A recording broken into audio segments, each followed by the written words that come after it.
My name is Peter Broadhurst. I'm the Senior Vice President for the Yachting and Passenger Division of the Maritime Business Unit at Inmarsat.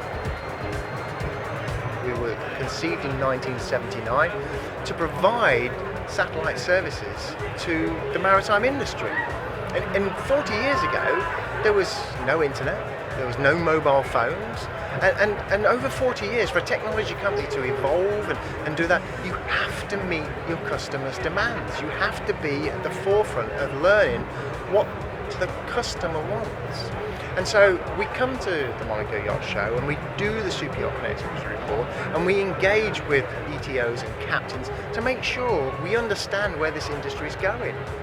And from our report, what we've seen is connectivity, whether it's for just for social media or for email or for the cloud-based services, etc., is going to really expand in this industry. The way you can use the Internet of Things, sensors on board, the feedback you can get from preemptive maintenance, we need to make sure we have the connectivity and the capability in our spectrum available. And from now until 2025, we've got satellites being launched to increase the capability of our network, putting more resources in there, more development, so that we can meet the demands of this growing sector.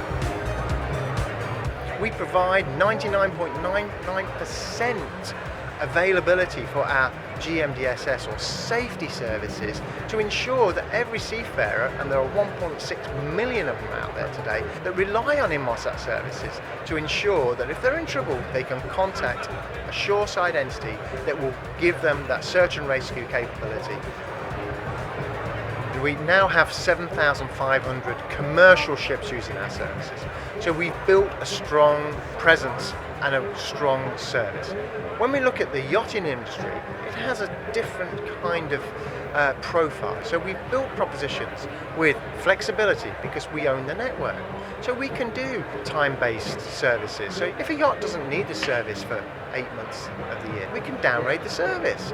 If the yacht wants a service really soon, he wants to move it right up very quickly, we have the capability in our network to give them that capacity. So we have the real flexibility that a lot of other providers don't have.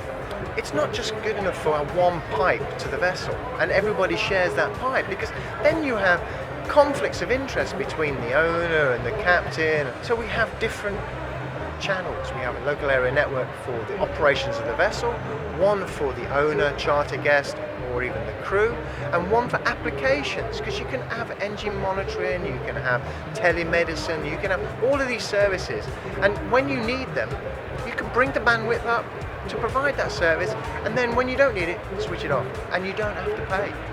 Then we also have a network operations center, so that anybody uses our satellite, if they make a call, a data call or a voice call or whatever it is, we ensure that they get connected.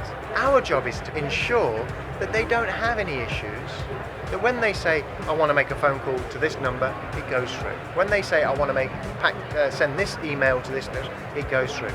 So our Network Operations Center is monitoring all of our traffic, thousands of vessels, to ensure that that traffic goes from end to end. Then you really want to protect the vessel itself, so we have a product called Fleet Secure. The UTM, Unified Threat Management, that protects the network on board the vessel. And then we have Fleet Secure Endpoint, which protects all the endpoints. That's where the data resides.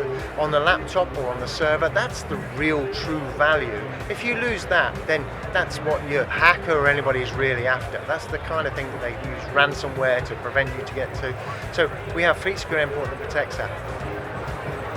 We support this industry overall to ensure the safety and security of seafarers and the assets, i.e. the vessels at sea today. And it's something that we were put together 40 years ago, and we will continue to do, because, you know, this is an industry that risks its life when it goes to sea.